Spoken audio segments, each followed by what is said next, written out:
Good evening, and we'll start again. Cancer Council in New South Wales acknowledges the traditional custodians, both past and present, of the lands on which we live and work. Hello and welcome. My name is Jill Mills, and tonight we will be talking about wellness after cancer treatment. First, some housekeeping. If you have any technical problems during the webinar, call the 1-800 number, which should be shown in your chat box. And if you have any sound problems, which we've been having a little bit of, again, just go to the 1-800 number and they'll give you a passcode. Well, the passcode should be up there, and type in the passcode and you can listen through your phone. We want to hear from you in the chat box tonight, so anything we're presenting that you want to either ask us further questions about or chat to each other about, please feel free to do so. We record the webinar, so if you feel like you're going to get distracted by the chat box, don't worry, we'll send you the link and you can watch it later. So, and again, if anything comes up during the webinar and you feel you need to speak to a Lifeline counsellor, you can call them on 13 11 14 24/7. So let's get started. I would like to welcome our panel. We've got Catherine, Nicola and Robert, and Annie Miller is monitoring the chat box tonight, so please say hello to Annie. So I'm going to pass over to Catherine now, and she's going to tell you a bit about her story. I'll hand the mouse over to you. Thank you, Catherine. Thank you. Oh, I now hold the mouse or the power. Yeah, the power. Okay, so a little bit about me. I guess I can share with you that I've had two types of cancer. The first one was back in 1997-98. I had Hodgkin's disease. It was my first year of uni, and it was quite a challenge. Certainly not what you kind of expect to be going through in your late teens, early 20s. And then last year I found out that I had thyroid cancer, so I had a total thyroidectomy and radioactive iodine treatment. It's quite horrendous, where they lock you in this horrifically air-conditioned room for like 2 days. I hope I never have to do that again. So I guess it's been quite a journey, and I hate that word journey because it sounds so cliched, but it has been over the last nearly 20 years now as to what I think wellness is for me and how I try to incorporate wellness into my life. I think I've learned a little bit, and I hope that today I get to share some of that with you. So what is wellness? I guess that's probably the first place to start, is how do we define it? The Oxford Dictionary says it's a state of being in good health, especially as an actively pursued goal. The Macquarie Dictionary states that says that it's a state of physical and mental good health. For me, I would totally agree with those things. Yes, but I think it's a little bit more than just physical and mental good health. For me, it's a conscious pursuit, and it's multi-dimensional in its approach. It's not just the physical and mental, but there are spiritual aspects, there are lifestyle aspects, there are environmental aspects that all kind of come together to make a person feel like they're achieving what they want to achieve in their life. Yeah, I guess I wanted to say, for me, it's always about, it's become like a commitment to paint every particular area of my life with the wellness paintbrush. I wanted to say that it sounded nice on paper when I wrote it. It still sounds yeah, it reads much better. So it's interesting to note that in Australia, 1 in 3 Australian men and 1 in 4 women will be diagnosed by cancer before the age of 75. And 66% of these men and women will still be alive 5 years after cancer treatment.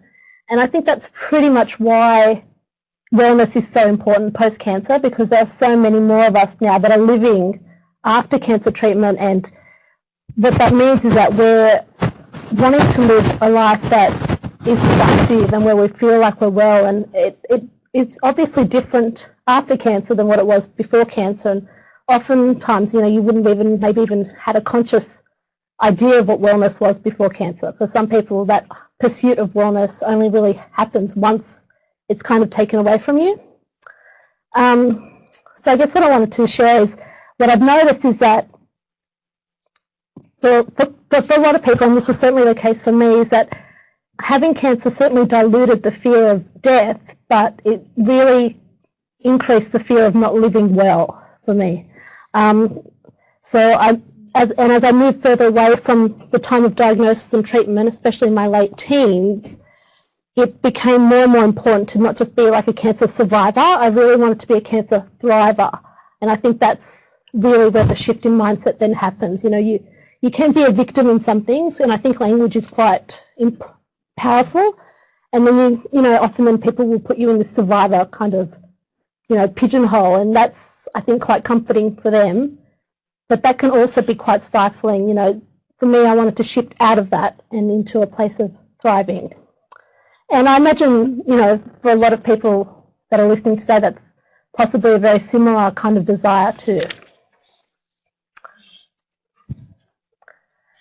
So how do I cultivate wellness? And yes, you can also those points, physical, emotional, environmental, spiritual, and they're not really sexy points. They're kind of boring and you're probably yawning.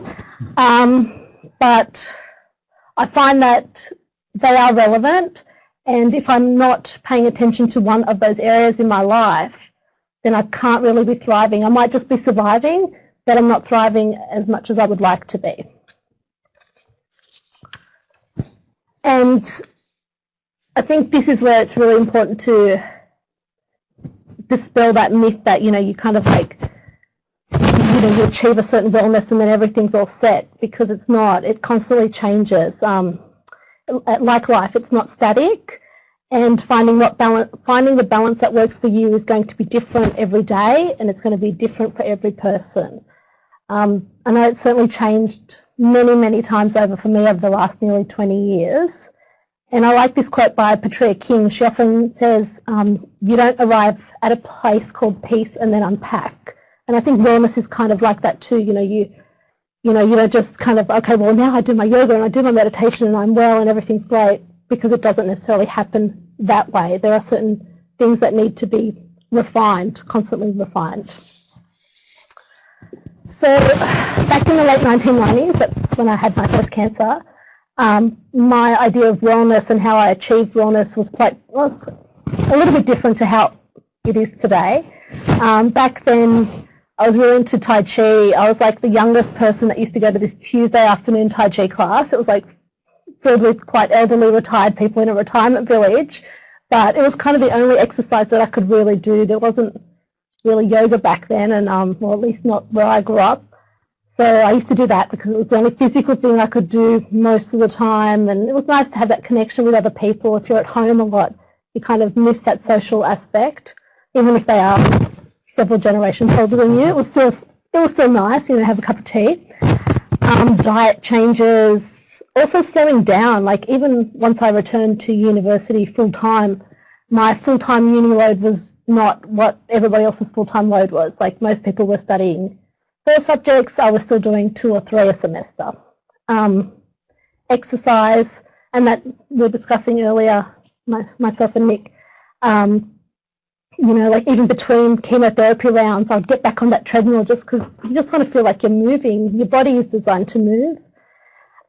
Rest, I certainly needed a lot of rest. There was a lot of afternoon naps and early bedtimes. And even to this day, actually, you know, my biggest probably challenge is learning to rest before I feel totally depleted. And that's a very big, tough lesson because, you know, most of us want everyone to think that we're okay and we can do everything and we take on all these responsibilities, but often what ends up happening is that we just wear ourselves down. Meditation, that was when I first started meditation actually, and it was very different for me back then. Back then it was a lot of guided meditation CDs and things like that, and my practice certainly changed there. Social activities, you know, I think that you need a certain amount of social interaction, but it certainly became very clear to me that there were some people that I just didn't want to be interacting with. You know, like, to put it bluntly, your tolerance for bullshit certainly diminishes when you're faced with, I guess, your own mortality. You know, you don't have time for that kind of stuff. And so that was pretty much what it was like for me back in the late 1990s. And over the years, that list has evolved, but it continues still to be refined. You know, I've tried different meditation techniques, different healing modalities such as massage. Back in 2009, I began practicing yoga, and even the styles that I've practiced, you know, I've experimented with a lot of different styles. I've even changed careers. So I've gone from working as a solicitor to a freelance copywriter at home. So even that kind of lifestyle is very different. And for the most part, a lot of that I felt was working quite well for me until the start of last year, where I got sick again, and basically, I just started the year not feeling well and struggling with my health, and I was quite frustrated at how I should be feeling based on everything I was doing and all those things that I always do, and they weren't working for me anymore. And so that was quite it was quite disruptive, to all of a sudden go from the situation where you kind of think that, well, I tick that box, I do that, and it still wasn't working. So possibly because I was doing a lot of those things, it made it more obvious that something wasn't right, and that's what helped me then to pursue a diagnosis. So what is wellness for me today? Well, it includes quite a lot of things, as you can see on your screen. Yoga is still there, but it has certainly shifted, especially in the last 3-4 months, to what I used to do to what I do now.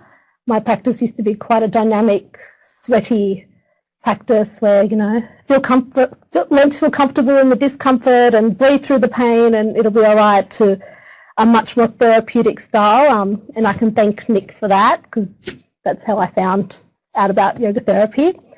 Meditation, again, that's certainly changed.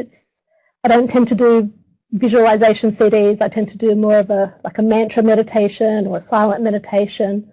Even a walking meditation I quite enjoy. Food, again, has certainly changed as well. Without going into any dogma, it's basically eating more of some foods and less of others. Quiet time. Like, the amount of quiet time I need now and solitude is vastly different to what it was in my 20s. In fact, I probably wouldn't recognize myself now.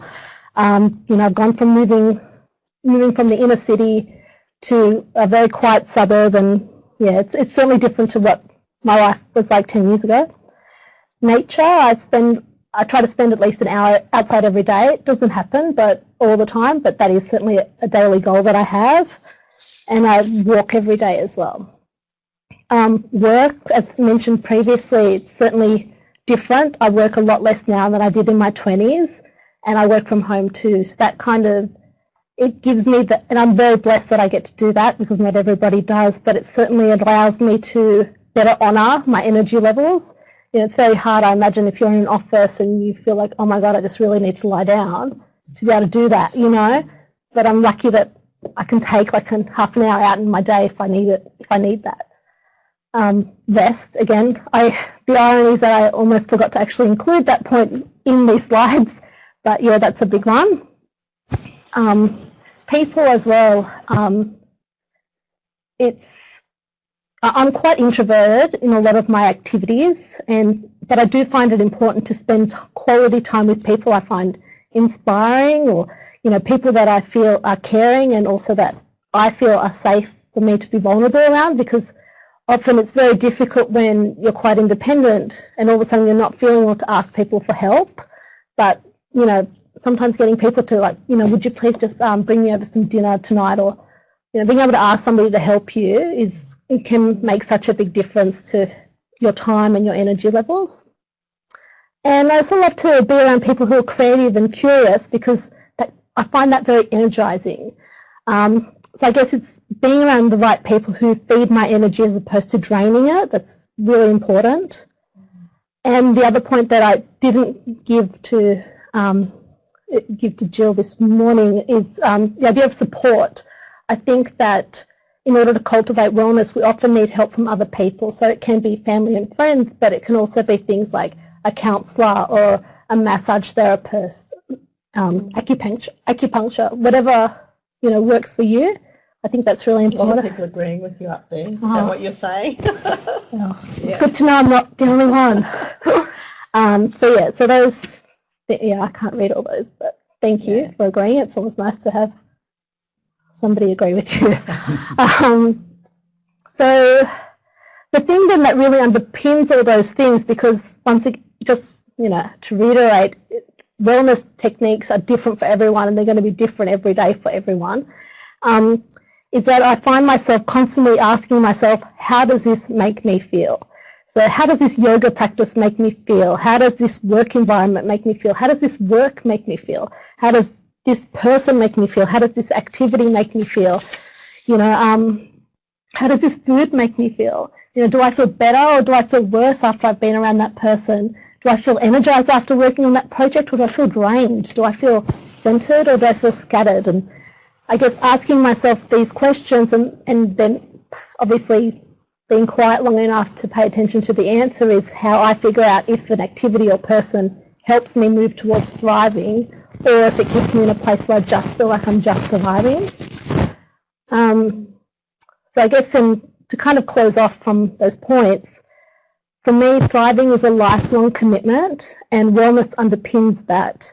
And it's a constant work in progress. I've been lucky enough twice now to get through cancer treatment, and I want to make the most of the time that I have on this planet, however long it is. And in order to make the most of that time, I need to be feeling energized, purposeful, peaceful, and productive, and cultivating wellness helps me to do that. I guess I just wanted to say thank you, and I hope that I've shared something that is useful to you. Thank you. Thank you, Catherine. That was fantastic, actually. And I'm sure there's lots of I'm going to have a drink of water and relax now. Sitting at home and, agreeing with so many things you said, Can I make a point? Yeah, go for it. Just sorry to interrupt. I love the term cancer thriving. In the UK now, the official term for cancer is not cancer survivors, it's people living with and beyond cancer. But that takes so long to say. I think change it to thriving. Well, there's a reason I'm a copywriter, so, you know. Well, you wouldn't notice from the way I speak, but that's fine.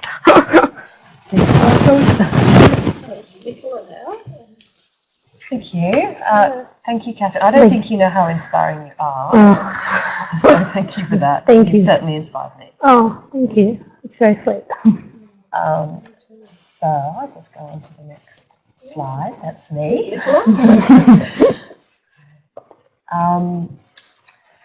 So I'm a yoga therapist, and one of the areas that I work with is cancer, all stages from diagnosis through to surviving. And so this presentation explores some of the benefits of yoga, and I include meditation in that because meditation is part of the yoga canon. So the benefits of yoga and meditation for cancer survivors, and offer some practical techniques that can support your health and well-being as you go through in your journey.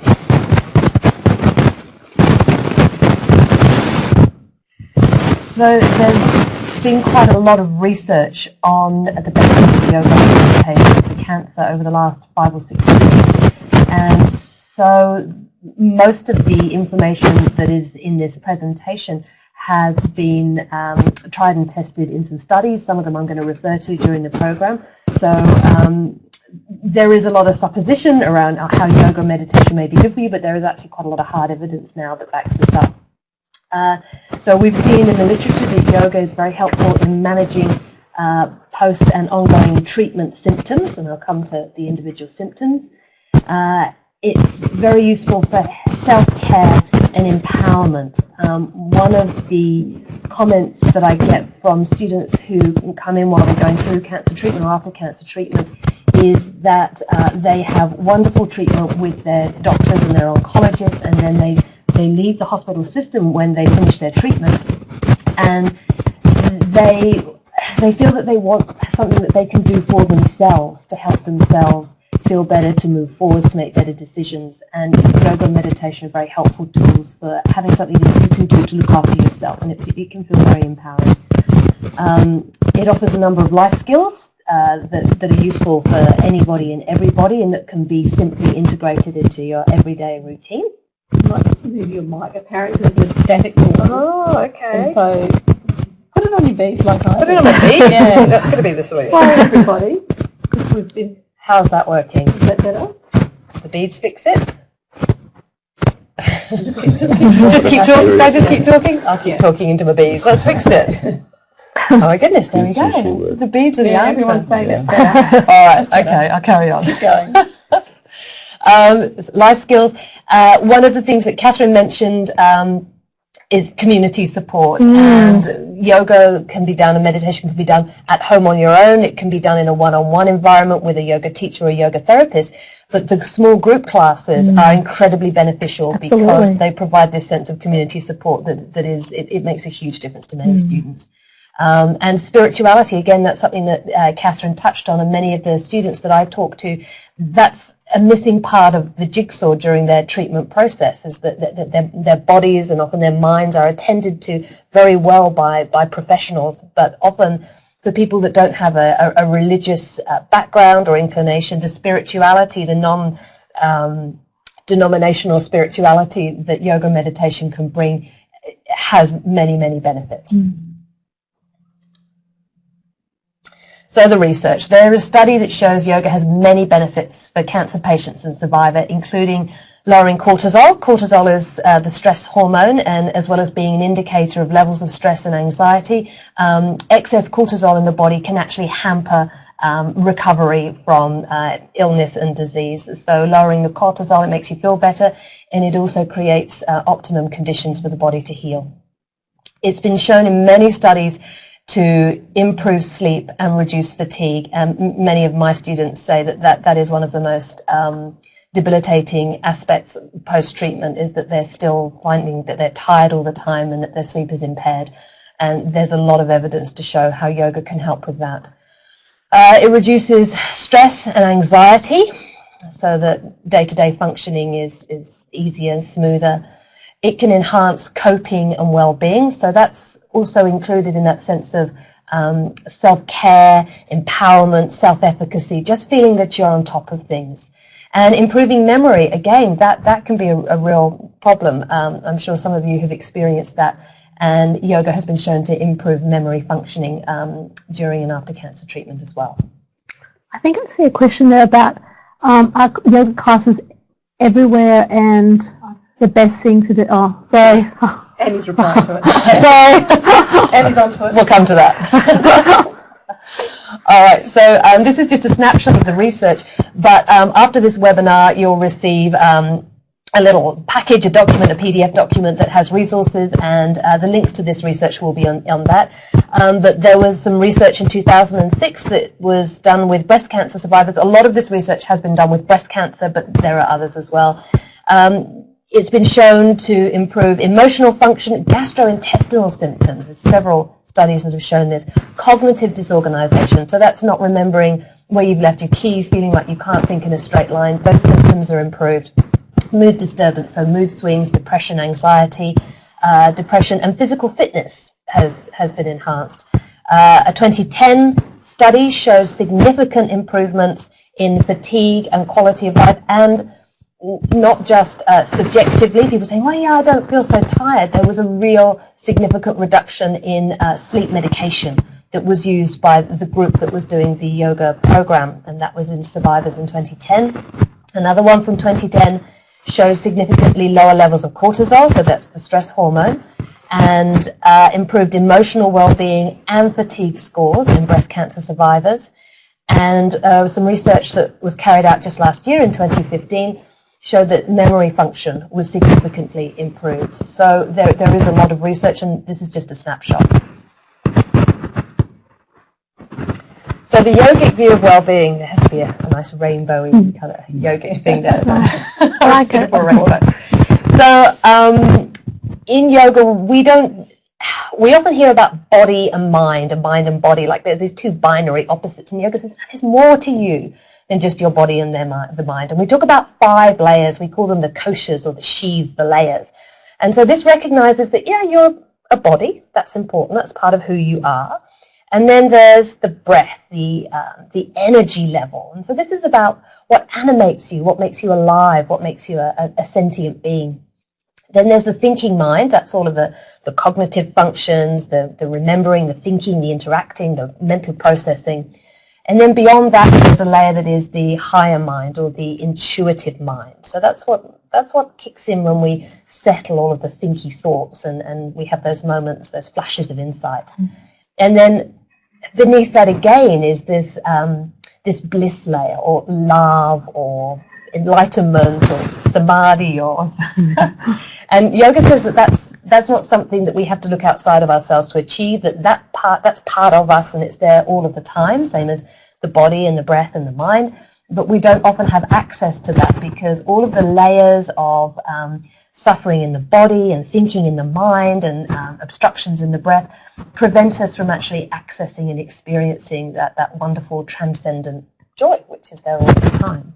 So when we practice yoga and meditation, we're working on all of these layers. We're not just thinking about balancing body and mind or heart and soul. We're looking at every aspect of you as a whole, complete human being and working with practices that affect each of those 5 layers and that then mold together to give you this sense of wholeness.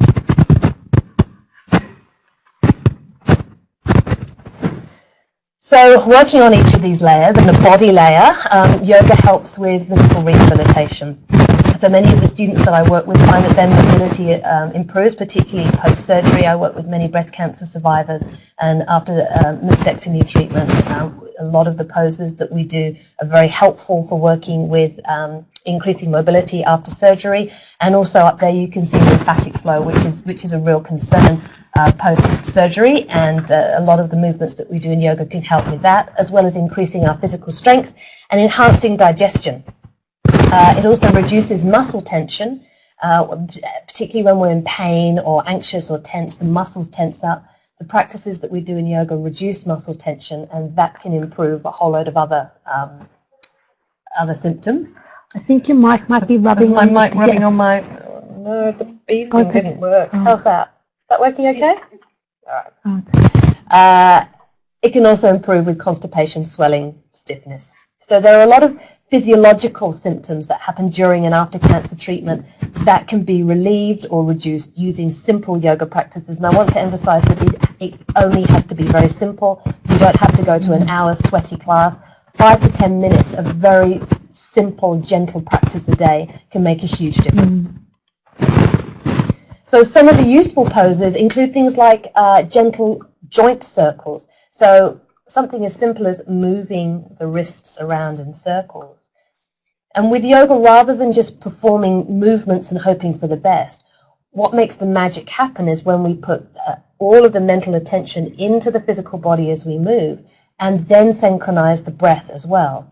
So the mind and the breath and the body are all moving in a synchronized way together. So you can do simple movements in the shoulders, the knees, the elbows, the ankles, simply moving the joints with attentive awareness, and the breath can do that. Gentle twists and side stretches, forward bends and back bends, and as you can see in the little picture there, a lot of the work that we do is in chairs. Not everybody can get down on the floor in a yoga mat, and working with cancer survivors, we invariably have chairs in the yoga room. We do a lot of the practice sitting on the chairs. You can do it on the yoga mat. You can really, it's very flexible to adapt to everything. Restorative yoga poses are poses where you make yourself very comfortable and you hold those poses for a longer period of time, and those help create energy, reduce fatigue. So moving body and breath together, and simple balances and standing poses. And there'll be some resources in the PDF that comes after this, so I won't be demonstrating poses. And there'll be some resources in the PDF that comes after this, so I won't be demonstrating specific poses here and now. As much fun as that would be.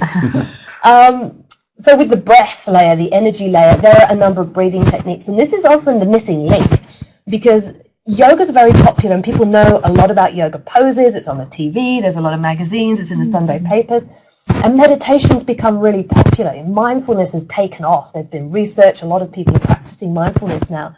But the breathing techniques in yoga can be far more effective and more quickly effective than the yoga poses, and they can be far easier to do than the meditation practices, because you're actually doing something. When we come to meditate, sometimes the mind is very busy and it can be frustrating and difficult to begin with, perhaps.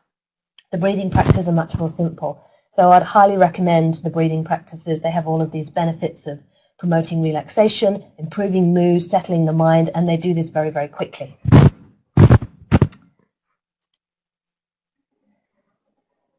That's a list of useful breathing techniques. Some of them are not going to look as if they make very much sense. The key commonality amongst all of those breathing techniques is the second from the bottom one, exhale lengthening. So any kind of breathing that you can do that emphasizes having a long, smooth, easy, relaxed exhale is going to help. So avoid any heating and strong techniques. You may have seen techniques where there's lots of huffing and puffing and moving the arms and breathing in and out strongly. Those are not so helpful in a therapeutic context. But any of the practices that we can do, so humming or breathing out for longer than you're breathing in, they're very useful. And there are a lot of online resources to help you learn some simple techniques.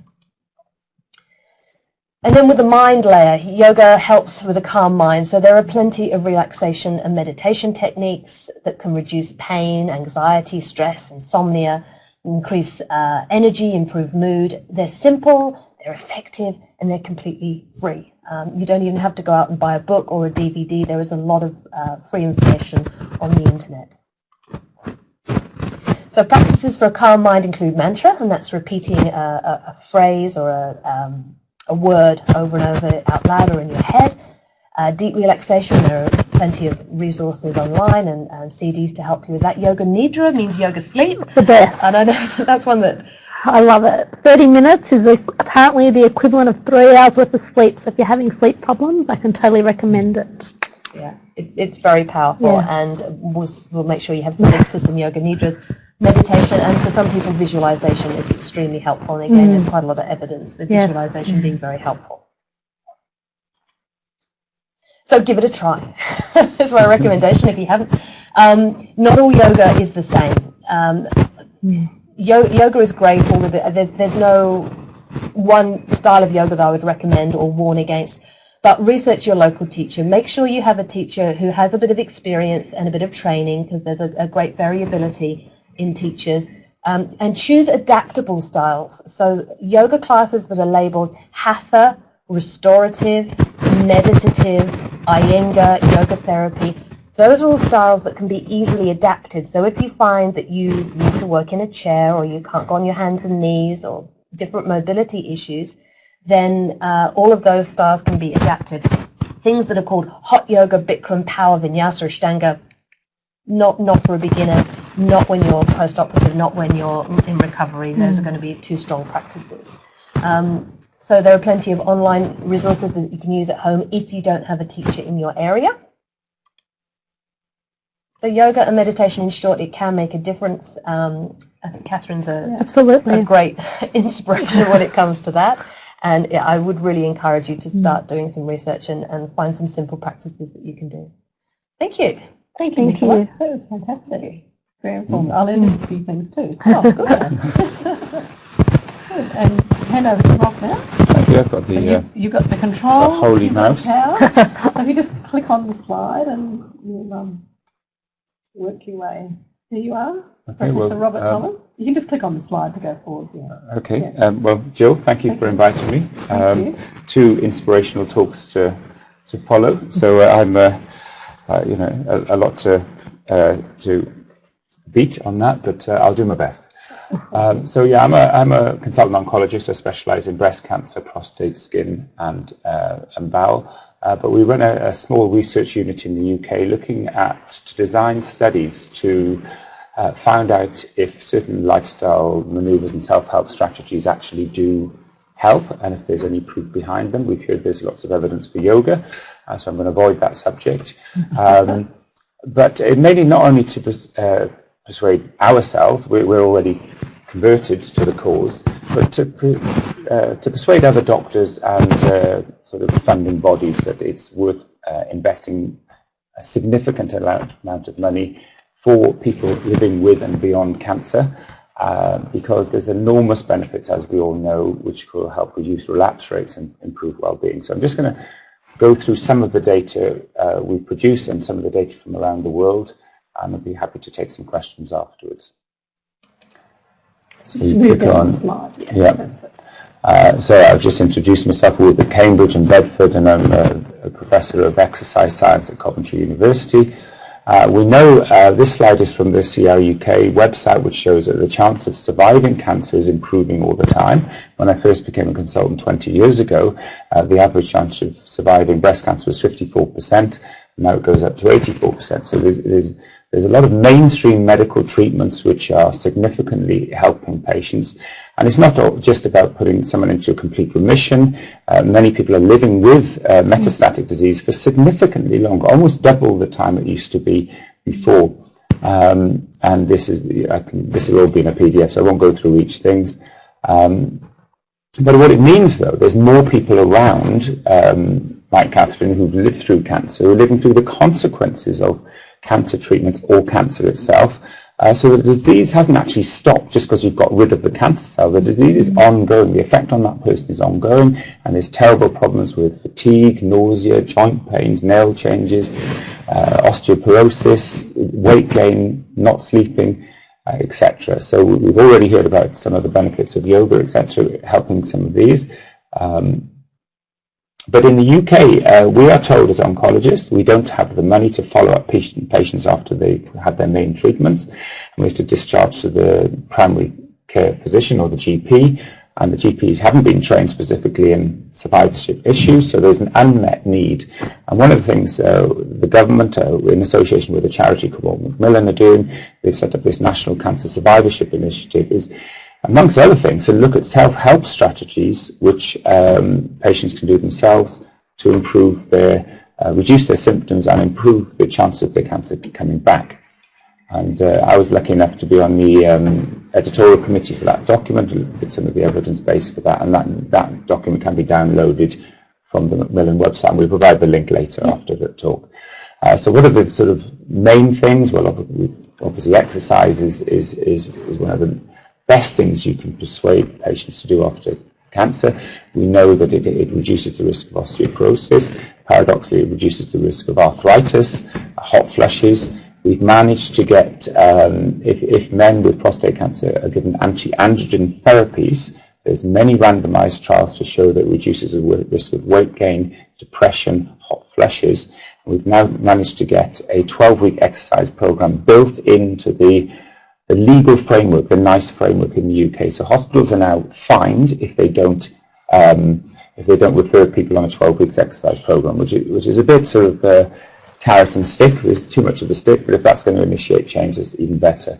Things like peripheral neuropathy after Taxotere or cisplatin chemotherapy is improved. Depression obviously is improved. There's a good study from California looking at 40,000 men with prostate cancer, and it found 3,000 with clinical depression, which was undiagnosed. And they found that the men with depression actually had a higher relapse rate and death from prostate cancer, not death from progression. So we know that the mind can influence the cancer coming back and indeed being fatal. We've written an evidence review on that, so afterwards anyone can link for the evidence of exercise, in both in terms of well-being and outcomes, and that paper is available. I won't go into the data. There's not many randomized controlled trials showing that exercise helps reduce the cancer coming back, but there's lots and lots of observational studies. And the National Cancer Institute in California have summarized 45 of these observational studies and showed quite clearly that if you can do 2 to 3 hours of exercise a week of moderate intensity, so you get a little bit of a sweat up, you will have on average a 30% reduction in your cancer coming back. And that's now pretty much been accepted in the UK, and I'm sure the same is in Australia. The problem is, this is a survey of our patients in Cambridge and Bedford. That's from 2013 and 2015, that despite the message going out that exercise is good, we're not actually managing to get many people to change their behaviour. And in fact, our last audit showed that over 62% do very little exercise at all. So if you've got any tips I can take back home and get people to exercise, I think it's better in Australia. My impression is, certainly from looking at your website and various news items and things. So moving on from exercise, what are the other things we've been doing some research to try and to show benefits? Obviously, weight reduction, sensible vitamin D or sun exposure to get your vitamin Ds up. which is a big issue, and ways to improve impression, but we're now moving on to ways to try and reduce sugar and processed carbohydrates in diets of people living with and beyond cancer, because there's lots of evidence coming through now that if you have high sugar diets after colorectal cancer, for example, you have a significant reduction in relapse rate. There was a study showing that people with receiving chemotherapy who were having high sugar diets were actually having much less of a chance of a response. So this is an emerging topic. I'm sure it's already known, but there's going to be a lot of change. A lot of talk about sugar. Yeah, and I'm an ambassador actually for the sugar program. Yeah. Good. So more fat, less sugar, and so forth. But obviously, as a scientist, we're doing some more nutritional studies because it's sort of easier to do some research on that. And part of the nutritional research is number one, avoid carcinogens. We know that although you've got the DNA breaks to get the cancer in the first place, for that cancer to become more aggressive, proliferate or grow faster and metastasize, it needs further genetic breaks. So we need to avoid things in our environment and diet which damage our DNA further. So we know the acrylamine story, so from chips and superheated carbohydrates produce acrylamines, but there's other things which were more recently highlighted in the World Health Organization, things which are nitrates, which these are the things which occur naturally in meats, but they're particularly bad in processed meats. But what we explain to patients is, look, we're not telling you to avoid things we like, because if you look at the actual science behind this, the nitrates aren't the carcinogens, the nitrous amines are the carcinogens. And for that conversion can be blocked by fruit and vegetables and spinach and things like that in the stomach. So do what the Italians do if they want a little bit of salami, which is very high in nitrates. They have it with some sun-dried tomatoes or olives or salad, which prevents the conversion. So it's a question of being sensible. The same applies to, I don't really want to come to Australia and tell you not to have barbecue, so please don't shoot me after this. But there's a fantastic study from Maryland, for example, where they also like barbecue foods in Southern America, that they said, right, if you just do simple things, if you clean the griddle so you get rid of the black, you avoid the black area of the meat, but so that you're not taking the polycyclic aromatic hydrocarbons, which is the carcinogenic thing. But if you marinate meat in herbs and spices and eat it with a salad, they did this experiment. They had a group who just slapped things on the barbie and ate them, and others who marinated made it taste nicer. In fact, there was a significant reduction in the serum levels of polycyclic hydrocarbons. So you can make food taste nicer and make it healthier. So the balance is what we try to get over. We're not going to avoid carcinogens in our life, but if we have the natural antidotes to carcinogens at the same time, you're not going to get the same effect on our DNA. So I'd just like to explain some of the things where most of the evidence comes from.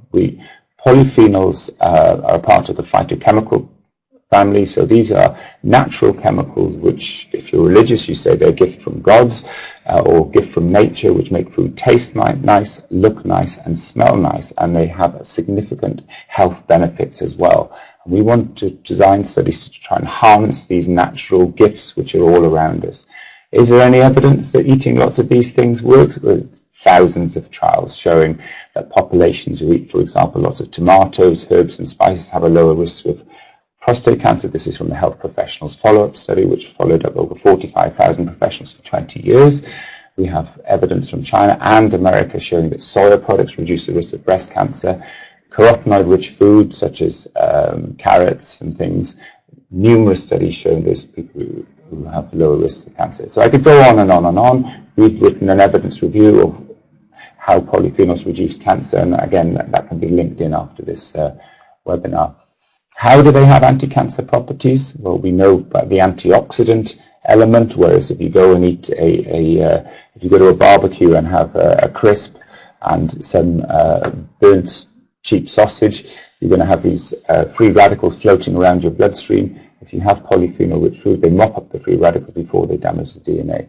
They also have phytoestrogenic properties, so they weakly bind to the estrogen receptor, so they act as anti-estrogens in a way. I think that's a question.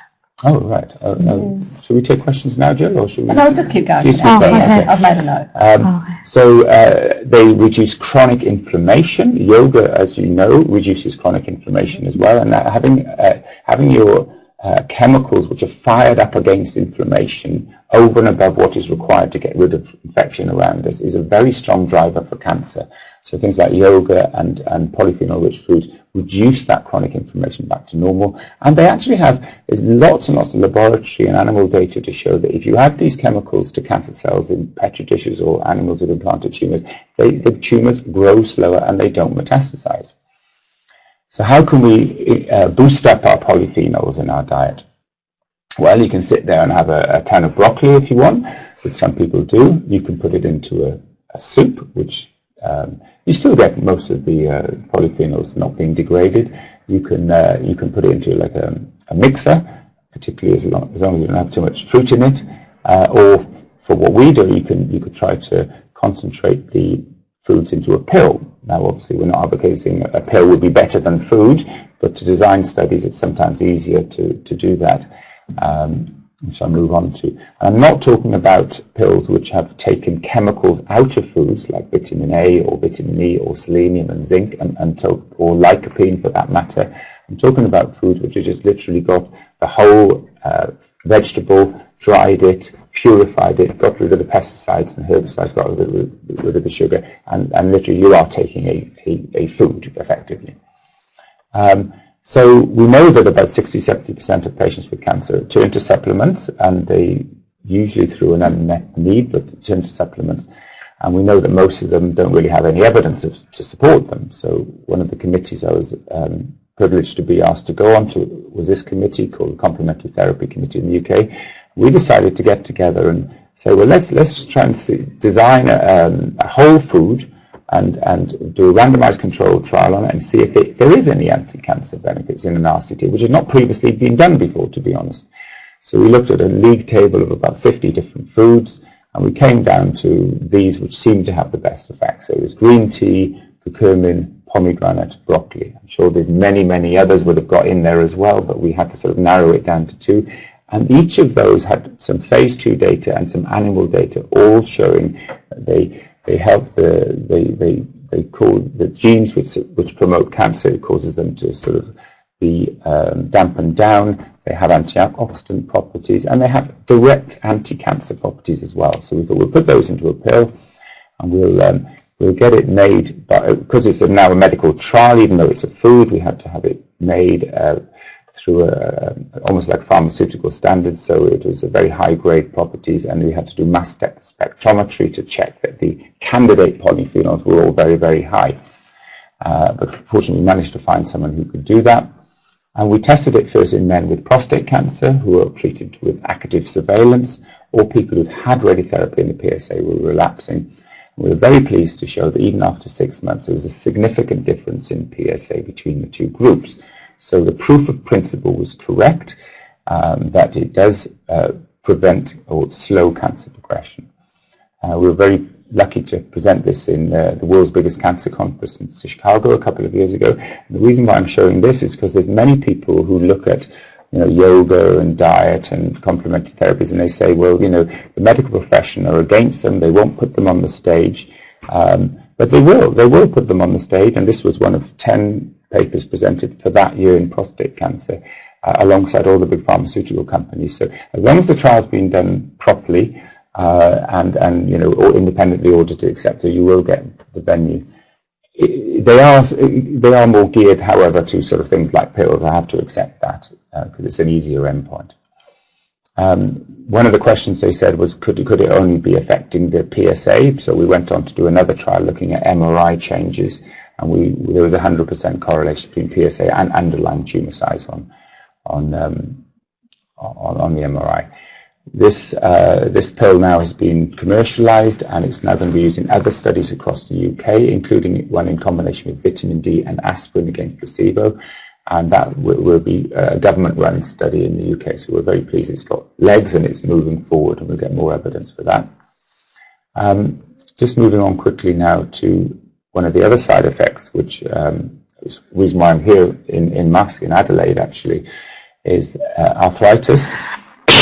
Now, we know that arthritis is quite common after cancer. I'm sure yoga is probably one of the best things to try and help arthritis. But when we looked at our real-world data, patients who weren't in clinical trials, so they're more ethnically diverse, they're older, they've got other comorbidities, arthritis came out as a very significant late toxicity. So people are reporting arthritis, and they ranked arthritis one of the highest problems after, in this case, breast, prostate, and bowel cancer, with hot flushes seem to be number one and arthritis number two. And we found out that if you had symptoms, you then went out and you bought supplements, and most of the supplements they bought were to try and help their arthritis or their hot flushes. So we've now done some work with this charity in the UK, Arthritis Research, who said, well, actually, most of these things, there's not a lot of evidence they work. So people are looking for false hope, they're spending money, and it's not really helping them. So they said, what you need to be doing is looking at these things. If you look at the evidence, populations who eat a lot of whole foods, polyphenol-rich foods, have lower incidence of arthritis. And the evidence, I won't go through each of these, but they have anti-inflammatory properties, they have antioxidant properties. They actually can remodel, they stop the cartilage cells remodeling in response to stress, either chemical or physical stress. So they're much more likely to prevent the joint being damaged. So it's not just a pain-killing property, which we have for traditional drugs, it's actually stopping the joint being damaged. And with the POMI-T study, which we did recently, we were getting patients saying, well, actually, my joint felt a bit better. We didn't put it as a primary endpoint, so we couldn't report it, but we had anecdotal reports back from people. I started taking it, and I felt better and started running better. And a lot of people saying the same thing. So we thought, well, maybe there is something in this. So this is what we're doing next. We're going to do a randomized controlled trial where people are going to take the POMI-T pill, which is now called from the prostate trial, and we're going to get people before they've started their hormone treatment, and they're going to randomize the pill versus placebo, and both will be asked to go into an exercise versus placebo, and both will be asked to go into an exercise program. So we're hoping that if you can nip arthritis in the bud, get people to exercise and do yoga and all sorts of things, they will not have the arthritis, and then they can do the exercise more freely, and it'll be a self-fulfilling prophecy. So it'll lead to other things like reducing hot flushes and weight gain and all sorts of things. So that's about to start in the UK, so we're very excited about that. Just a very brief, the polyphenols may not be just about eating them. Anyone who's had taxotere listening will know that these nail changes are fairly common in about 50%. It's pretty devastating. It's painful and unsightly, and affects your daily living. So we're actually moving on to putting polyphenol-rich creams on the nail bed to see if the antioxidant effect can stop the damage from one of the main drugs, taxotere, for breast cancer and prostate. And we've nearly finished that study. We've got 58 patients in. We're going to report that next year in ASCO. So there may be other roles for polyphenol-rich foods.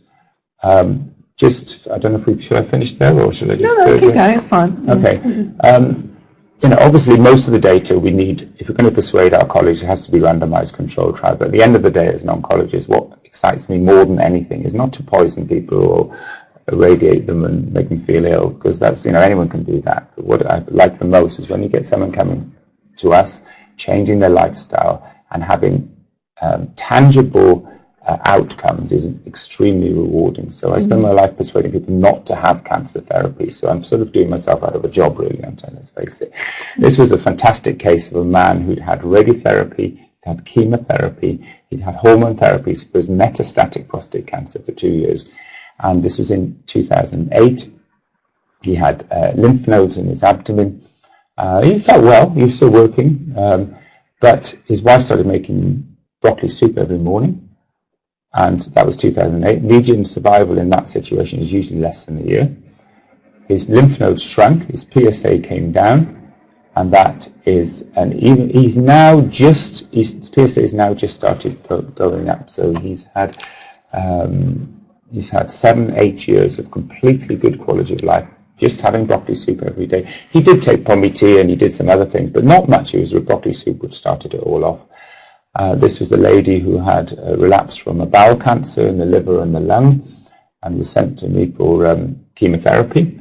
palliative chemotherapy because they were not resectable, but she was completely well. So we said, come on, we'll give you the chemotherapy if you want to, but she said, no, I'm going to try some lifestyle maneuvers. So she stopped all sugar. She joined a gym. She went regularly every week. And that's the other issue with exercise. It has to be every week, not just once in a blue moon. She cleaned up her diet, reduced the carcinogens. She massively increased the polyphenols of what she ate. She did take supplements. And 2 years later, the tumour is smaller. She feels completely well. She will still have chemotherapy when she progresses, or if she progresses. And finally, this is another case which I won't go into, but it was a man with bowel cancer. The same thing happened. Markers of cancer came down, tumour got smaller. And it's not just about low volume disease. This is a patient who had brain metastases from breast cancer, previously had lung metastases, which was controlled with aromatase inhibitors, but when developed, she had a fit, and this was seen. We offered radiotherapy. She said she'd prefer not to have it at that point. We offered her chemotherapy. She said, put it on hold. I'm just going to sort of do a lifestyle maneuver. This was, well, I saw her last week, and it was 25 months. So over 2 years, good quality of life with the brain mets not changing. Now, of course, these are the best cases I'm showing you, and there's many people who've done everything perfectly right, and they've still gone ahead and unfortunately got ill. But it just shows that there are some inspirational cases now, and it's more and more and more. I could show you 100 of these, and also there's RCT supporting. So I think, I think lifestyle and self-help strategies should be integrated much more mainstream into oncology practice. And it's great that you're having this webinar to sort of promote this. And it's a cheap, effective, and a great quality of life way of moving forward. Thanks very much. Thank you. We had quite a few questions coming through while you were presenting, but wanted to let you keep going. And one of the ones that came up a few times was the subject of soy, because there is a lot of conflicting information about soy products. So can you maybe speak about that for a moment? Yeah, I don't actually understand why there's any conflict. I think it's just confusion. Or confusion then. People go, well, it's good for me, it's not good for me. So, and they're not sure what is the right message. So I guess, can you fix the confusion up? I will fix the confusion, because if you looked only at the data, soya food is completely healthy before and after cancer. So I'm looking at Jill, I should be looking at you. Lovely people watching, which I can't see because you're just a camera. That's interesting, because with my type of cancer, I was advised to cut out the soy after treatment. That I hear that all the time. I mean, I give a lot of talks in the UK now, and I think most people, once they've heard the talk, soya is phytoestrogenic. So that people think, oh, well, that's estrogenic. So if you have a breast cancer, for example, it's going to tell the breast cancer cells to grow faster. It isn't estrogenic. Soya binds to the estrogen receptor weakly and stops the estrogen receptor telling that cell to grow faster. So it's actually anti-estrogen. It dampens your own body's estrogen levels, and it's your endogenous own body estrogens which promote cancer cells. So that's, even the theory is wrong, so people cells don't do it. And in practice, there are two very large population studies, one from Shanghai, one from America, to show that if you have soya products after breast cancer, which is the thing most sensitive to estrogen, you have a lower relapse rate. So there's no theoretical evidence, and there's no practical evidence to support it. And the problem is, it's an urban myth which has got amongst oncologists, and it's been repeated and repeated by people who don't know the evidence, and they're giving the wrong advice to patients. The only negative thing is if you then say, well, I'll take it a step further and I'll extract ginseng from soya, which is the chemical which has the estrogen effect, and put it into a pill, you've then taken a chemical out, and you can overdo it. Instead of weakly binding to receptor, you can then bind a bit stronger. So there are some animal data that you can start getting hyperplasia and proliferation if you do it that way. But eating miso soup, soya beans, tofu on a regular basis is very healthy. It's good, and those foods are healthy in other ways as well, because they're less, less sugar, etc. So I hope that has cleared you up. And if your oncologist disagrees with me, get him to email me, and I'll get him or her. Sorry. Another couple of quick ones. There was a lady, I couldn't quite catch her name. CJ, was it? Yeah. I'm talking about probiotics and tamoxifen. So is there anything about probiotics that... So she takes it, it makes her feel well, I think is what she was saying. So is there any research about probiotics? Or Yeah, there's lots of positive data. I mean, it reduces the risk of hospital-based infections. If you've had antibiotics or chemotherapy, it's helpful.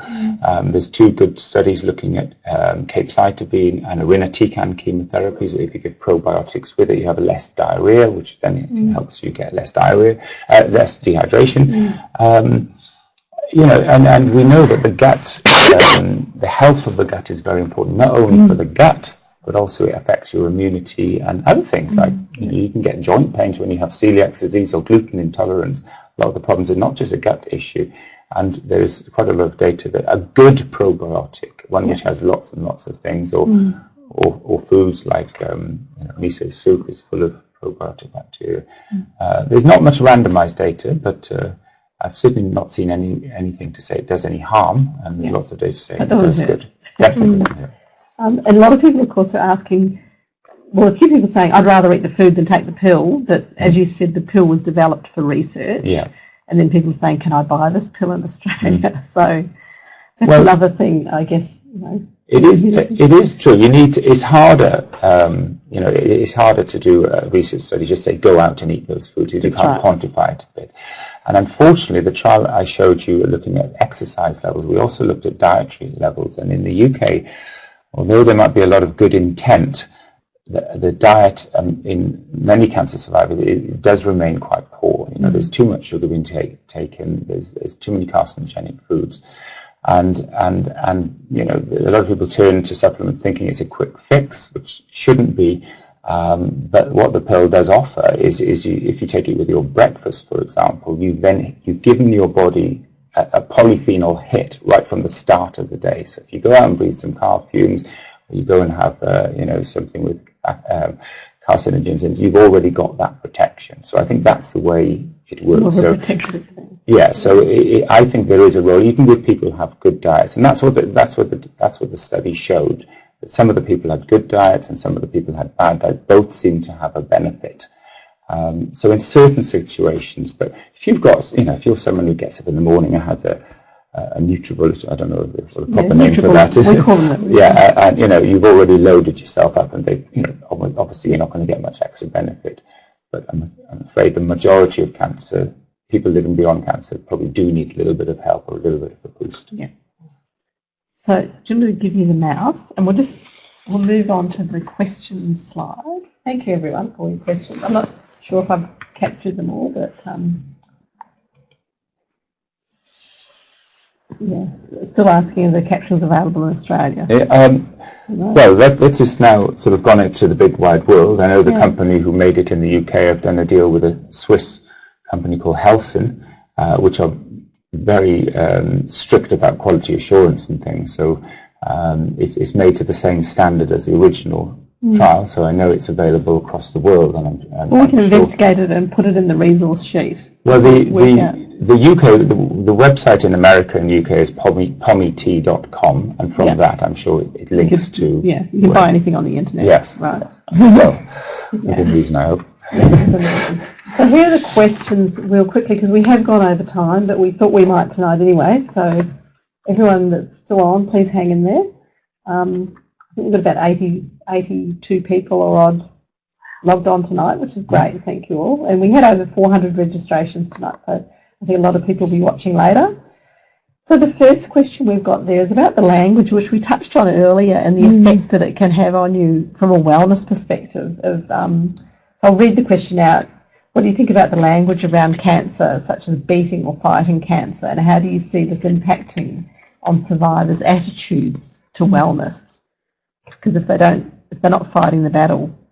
So who would like to comment? I'll comment on this. Well, I think it probably depends on where you're at, with your treatment and post-treatment and things like that. But I guess when I think of the word battling or fighting, I don't necessarily feel a sense of ease in my body. Those words don't resonate a feeling of, comfort, joy, or anything like that. Whereas when I think of thriving, I feel, empowered, and I feel energized. So I guess if the word battling or beating or fighting cancer resonates with you, then use it. But it might not be my word. Do you know what I mean? Yeah, you know, you have to ask yourself, like, you know, how does that word make you, when you say that word, when you think that word, even if when you write that word, how do you feel when you write that word?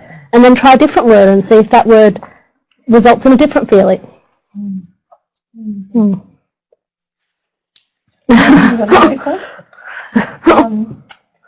This actually ties into a question that did pop up about the effects of chemotherapy on arthritis. So how much research is focused on less toxic treatment so the quality of life after treatment is not so compromised? Robert, this might be a good question. Well, not a lot really, because unfortunately a lot of the new direction of anti-cancer therapies, as you know, is the biological treatments. So moving away from trying to poison the cancer cell is to try and persuade your body to attack that cancer cell. So a lot of the biological treatments, Herceptin being the most obvious and a very successful drug, halves the relapse rate. Unfortunately, all those treatments, they're given for longer now, so people will be on tablets for longer. They nearly all cause arthritis. So all the sort of tyrosine kinase inhibitors for kidney cancer and breast coming through, they all tend to cause arthritis. So I think arthritis is going to be a bigger and bigger issue, to be honest. There is a lot more evidence. I was really pleased with one of the drug companies recently who made Afinitor for breast and ovary cancer. And they refused to let any oncologist dose reduce. They said, no, the licenses for this juice, and they were forcing patients to take this horrible toxic drug, and they're getting terrible arthritis and skin rashes. And now they just funded a study to show that actually if you dose reduce when you have toxicity, you still get the same therapeutic effect. So yes, they will still make the drug, which has the toxicities, but they're now looking at ways to continue taking the drug with less toxicities. And part of the mass conference in Adelaide coming up is to look at things like that. How can we can do things which will help reduce the toxicity of ongoing drugs? And you know, things like yoga would be the obvious thing. If you could tell people to exercise, take yoga when you know they're going to start having arthritis, you could perhaps prevent it. And they could take the drug for longer. So work in progress. Yeah. So the third question, and this is a question that comes up a lot in this area of thriving and surviving, is how do I deal with the vacuum left after the mayhem of treatment has finished? Everything has changed, but no one can see it. They tell me I look wonderful and expect me to resume my life as though nothing has happened. Yeah, I think the vacuum part of that question I could definitely relate to in the first cancer that I have. Not so much now. I don't really have that now. I think I've probably got too much going on to notice a vacuum. But definitely that aspect of everybody thinks that you're okay now that you've had the surgery, you've had the radiation, and yeah, that's a problem. I have to remind some people that I'm tired, I need to rest, I can't do that today. And most of my friends are very good about it. You know, like I'll make plans, but I'll say to them, look, let me just see how I feel that week before I commit. Just sort of letting other people know. Exactly, because we can't get upset with people when they don't actually know. Like we have to communicate to them, I need a rest, or I just have to put that as a tentative yes. Can I let you know? It's because sometimes I wake up and I might be feeling really tired that week, or I might be having a really energized week, and if they don't know, they might not be able to respond to you appropriately. The vacuum part of the question. Yeah, I don't know. I guess probably the best way to really process that is probably to speak to like a counsellor or somebody, like somebody that can help you make sense of that vacuum, that sense of feeling like there's a vacuum in your life. Yeah, I would say that would be the best. That's often what brings people to yoga. So we tend to be the last resort. And I have a student who I've been working with this year. She was the CEO of a large financial institution, and she went through cancer. And she felt she experienced this vacuum at the end of her treatment and couldn't decide what to do. Her whole view of herself and what she did on a day-to-day basis, and her relationships had changed through that experience. And the yoga helped her to. Part of the process of yoga is to get out of old patterns, and we're all sort of stuck in patterns even before we get a diagnosis, and then that disrupts all the patterns for us. And the process of yoga can help us to reevaluate those old patterns and start to create new ones and determine how we can move ahead and create new ways of being, which is then communicates where we are to the people that we work with and to our families, and it helps to communicate to them what it is that we need to change or how we need to communicate. So communication. Yeah. Which I guess is the next one, education. How can we educate people, patients, family, health professionals, everybody really, community, about the time after treatment ends? This is when many people fall apart. How can we make this time of recovery and wellness more known and it's accepted as part of the process? I think we're trying to do that tonight. It's just having this webinar, actually. Yeah, I agree. Let's get it out and have a conversation and start. Yeah. And the programs, the survivorship programs that Cancer Council runs, it's extraordinary in the advocacy. I think that you guys do a great job in this area, and more needs to be done. Yeah. Well, we're not stopping. You're not stopping, no. It's wonderful. So I think as far as education goes, we're onto it. Have a look at our website, and we try and do our best. So I think, I don't know if I've missed any questions or addressed them all. I think that's all pretty good, and we've gone a little bit over time, so thank you for waiting. If you need any further support and information, please 13 11 20 is our information and support number. You're welcome to ring with any question you may have relating to your cancer. Monday to Friday, 9 till 5. And again, if there's any issues that have come up for you tonight, you can ring 13 11 14, 24 hours a day if you feel that you need to have a chat with somebody. So thank you all, and thank you to the panel. Thank you. Thank you, Catherine, for sharing your story. It was Thank great, you. and it was an inspiration. Thanks. To reevaluate some of the things I do. So, and thank you, Nicola. Thank you. Yours. And Robert, coming all the way from the UK. It's a pleasure. Thank you very much. Very much. Really enjoyed. It's great information. Good night, everybody, and thank you very much. Thank you. Good night. Thank you.